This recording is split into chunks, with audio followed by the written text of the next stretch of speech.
হাসিফ আজম vote করেছে রাতে, নির্বাচন কমিশন আতাত করেছিল তার সাথে, আমলারা হাত মিলিয়েছিল তাতে, পুলিশ ছিল পাহারাতে, লাঠি হাতে, প্রশাসন নষ্ট করেছে নিজ হাতে। অমর একুশে বইমেলা 2025 উপলক্ষে গল্পের বিশেষ আয়োজন 25-এর বইমেলা অনুষ্ঠানের আজকের পর্বে শুনবো লেখকের কথা। সঙ্গে আছি আমি সৈয়দ আমিনুল ইসলাম।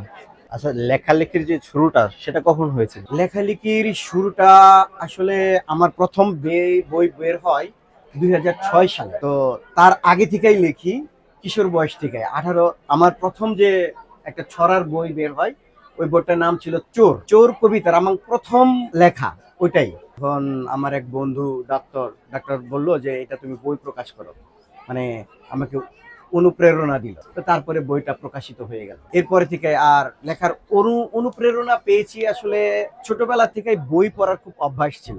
আমার ওই স্কুল লাইফে, ইন্টারমিডিয়েট লাইফে আমি শরৎ সমগ্র পড়ে ফেলছিলাম, রবীন্দ্রর প্রায় অর্ধেক পড়ে ফেলেছি ওই সময়, এখন মনে নাই। তারপরে হচ্ছে বঙ্কিম সমগ্র, এরকম মানে সমরেশ, তখন প্রচুর বই পড়তাম। এখন তো বাচ্চারা বই পড়ে না। এবারের বইমেলায় মানে কোন বইটা আপনার বের হয়েছে? আমার এবারের বইমেলায় এই বইটা বের হয়েছে, বইয়ের নাম হচ্ছে হাসিফ আজম। তো হাসিফ আজম একটা প্রতীকী শব্দ। এই বইটা তো আসলে গত 15-16 বছর যে একটা ফ্যাসিবাদী কায়দায় স্বৈরাচারীদের একটা রাষ্ট্র পরিচালিত হইলো, যে সেটা আসলে অনেক একটা লাইন না, হাজারটা লাইন মনে আসে। কবিতা আছে আয়নাঘর ছিল না কোনো ঝলমলে কোনো আয়না, ওখানে ইচ্ছে করে কেউ যায় না, জোর করে ধরে নিত হাসিফ আজমের হায়না। এরকম আরো অনেক কবিতা আছে, 34টা কবিতা আছে। আমি ইব্রাহিম ভুইয়া, ইন্ট্রোডিউসিং মাইসেলফ। আমি একজন পোয়েট, রাইটার অ্যান্ড এন্টারপ্রেনার।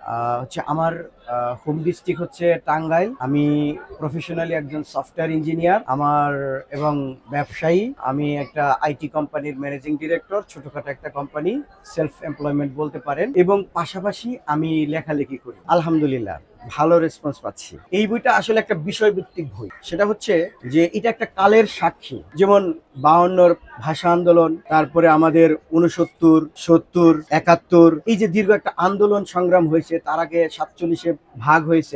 এটা একটা ঐতিহাসিক বই বলা যাবে। যেটা যেমন 71-এর পরে সবচেয়ে বড় মানে ঐক্যতা এই 2024-এ হয়েছিল। তো সেই পুরো বিষয়বস্তুকে আমি কবিতার কাব্যময় ছন্দে আমি তুলে ধরতে চেষ্টা করেছি এই বইতে।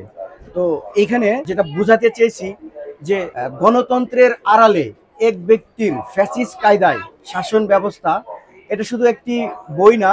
এই বইটা পাঠ করলে পাঠকের মনে একটা স্পষ্ট চিত্র আঁকবে যে 16 বছরের একটা দুর্নীতির একটা মহাকাব্য হয়েছে, গণহত্যা হয়েছে, অধিকার হরণ হয়েছে, মানবাধিকার লঙ্ঘিত হয়েছে, নির্বাচন থেকে মানে ভোটাধিকার ক্ষুণ্ণ করা হয়েছে। এই বিষয়গুলা চিন্তা করে আমি বইটা আসলে লেখা হয়েছে আমার বইটা। গল্পের আজকের এই পর্বে যুক্ত হওয়ার জন্য আপনাকে অসংখ্য ধন্যবাদ। জি, আপনাকে অসংখ্য ধন্যবাদ।